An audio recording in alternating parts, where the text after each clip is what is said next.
DK on the Sports Tip.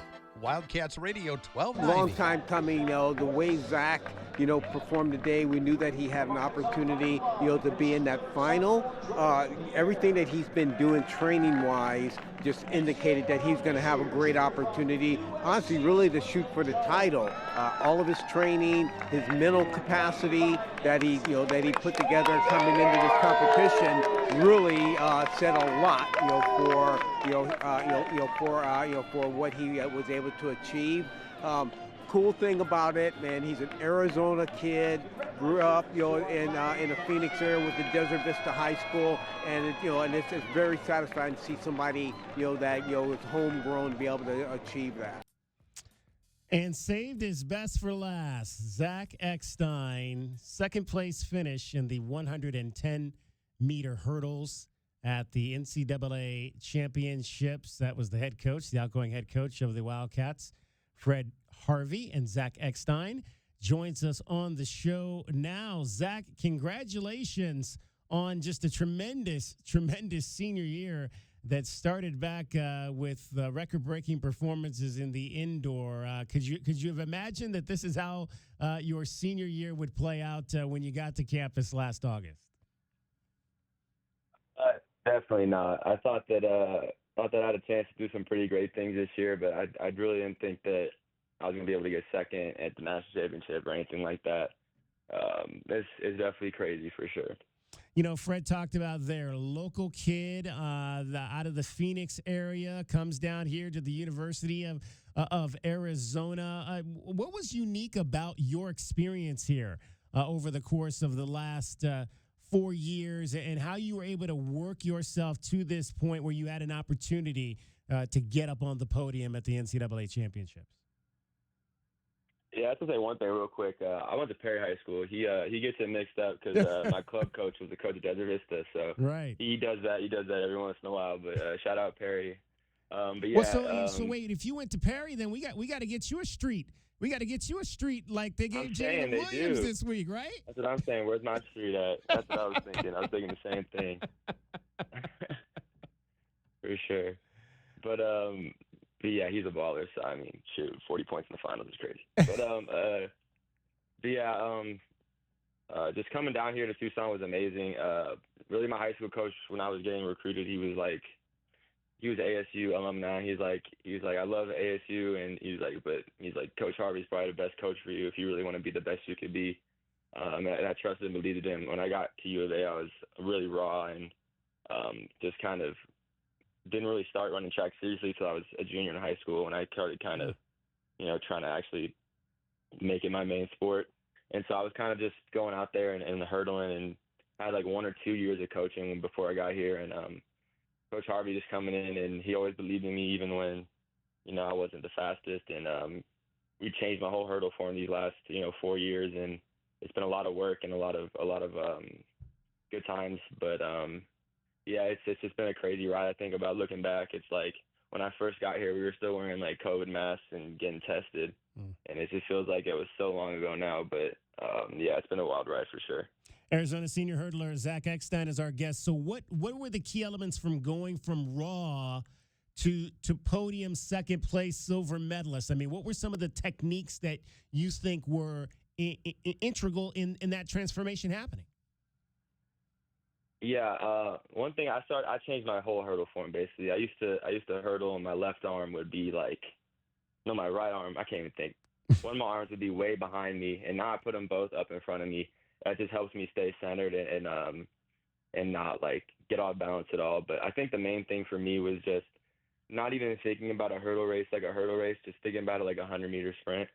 I used to think a lot, oh, I got a hurdle here, but now it's kind of me. I'm just like, okay, I'm going to get out and run like a bat out of hell, and the hurdles you're going to jump over the hurdles, so you're not just going to run through them. So now it's just, that was my main mindset switch for sure, was just, running instead of hurdling is kind of how I think about it. And yeah, definitely a lot of form changes and him teaching me a lot of things about hurdles I didn't really understand, like getting your just mental things like cues, like making sure you bring your prayer leg down quicker than your lead leg, try to think that, things like that. And yeah, it's been a lot, and a lot of technical stuff, but a lot of it's just the mentality and running and not hurdling. I want to ask you, obviously, the short hurdles kind of became the thing the last couple of years. A couple of years ago, Tally Bonds, was shining in that space. Then you come along after, for so many years, we talked about the 400 hurdles in this program. Did you train with Tally much when you got here? What influence did she have on you? Yeah, I trained with Tally for a good 2 to 3 years. Yeah, she was always a great teammate, always motivating me, and seeing what she was able to do, it gave me confidence that I could do the same thing. And training with her, I used to lose a lot, so you get humbled pretty quick when you're losing every day in practice to her. So definitely that, and I was like, I want to beat her, and I never would. But yeah, she's amazing, and training with her was definitely she set the level and the standard of where I wanted to be, and just trying to continue pushing that on to the next generation of hurdlers. Just like, you're Arizona, like it's a high standard. You got to be one of the best. Zach Extine joining us, Arizona senior. Now, Zach, you're completely finished, or do you have any eligibility remaining? I got one more year just due to some injuries, so I got another year, so I'll be back. Both indoor and outdoor. Yes, sir. Oh wow! So we get more. So yeah. So we gotta work on some type of like NIL deal for you and that hair, man. We always talk about what athletes have that stand out. You got that bright silver hair. We gotta get an NIL deal lined up for you and your hair. Yeah, I appreciate that. I work a lot on it, but yeah, I had to cut the mullet off before nationals, so we went a bit shorter, but I still got a lot of hair up there, and yeah, it definitely helps me stand out for sure. But yeah, I mean, I'll take a little NIL deal for the hair. Have you always worn the headband? Has that always kind of been a staple signature of yours as well? I kind of started doing it like my senior year of high school. I just like how it looks. I think it looks cool. That's kind of just the only reason for it. And I like the head tie. I like the look of the back. Makes me look like a ninja. So I mean, I like it. It looks cool, and it just makes me look faster too. I think if I took it off, I wouldn't look as fast. So now, when you hit that tape in Eugene and you saw 13-13, what was the first thing that went through your mind? Well, the first thing was when they pulled the times up on the scoreboard. I saw Jacoby, who beat me. I saw his time first, and I was like, "Oh crap, you're in 13:05." And I wasn't that far behind him, so I was just sitting there waiting. And for some reason, it took a minute to get my time. And I saw it, and it was like a wave of like happiness and relief at the same time. It was like, because I feel like I was capable of doing that, and so I wouldn't say it was a surprise to me, but it was like, okay, you did what you've been trying to do all year and run this clean race when it matters, and just be able to run a PR at the national championship is a huge thing, because it's one thing to run your fastest race in the middle of the season, but it's another thing to go out there and PR at the national championship. So I was just stoked, and making the podium was really my main goal. And of course, you want to win the national championship, but you can't get mad about being number 2 sometimes. And just trying to look and build on it, and next year try and get on top of that podium for sure. Now the 13-13 is in the Olympic qualifying range. So do you have a shot to potentially compete for the World Championship team this summer? Oh, we're gonna go for it. So I mean, I'm gonna be training all summer with Coach Harvey. We got practice in about 2 hours, so the grind's not stopping. I think right now I'm number 9 in the world. So with it being an American though, it's really tough. It's going to be a tall task, but I'm up for it, and that's going to be the goal, because in the hurdles, if you get in the final, anything can happen. So that's just my goal, is get to that U.S. trials final at the end of July, and then try and do what I can and make that team. So that's the goal for sure. There you go. Well, Zach K, continued success. We're looking forward to another year.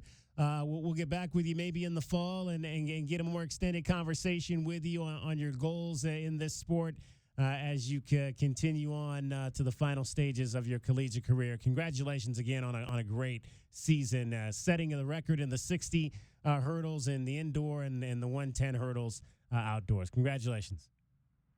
Yes, sir. Thank you so much. Zach Extine, Perry High School. We got to get that driveway. We got Jalen Williams on one, because there's got to be multiple driveways going into that school, right? So we got Jalen Williams for the Thunder, who will try to win a championship on Ben Matherin's 23rd birthday tomorrow on one side, and then we'll get that driveway for our guy Zach Extine on the other side. That would be really, really cool. All right, that's going to wrap up our show again. Short show today. More College World Series action coming up for you from Omaha, Nebraska. It is LSU and Arkansas, the battle of the SEC teams for a spot in the national finals with Coastal Carolina. For J-Dub, for Dragon Ball, we're off tomorrow, Juneteenth. We'll be back with you on Friday. DK on the Sports Tip, thanks to Cricket as well. You're listening to Wildcats Radio 1290. From the AutoNation Honda and BMW of Tucson Traffic Center, this is Wildcats Radio 1290.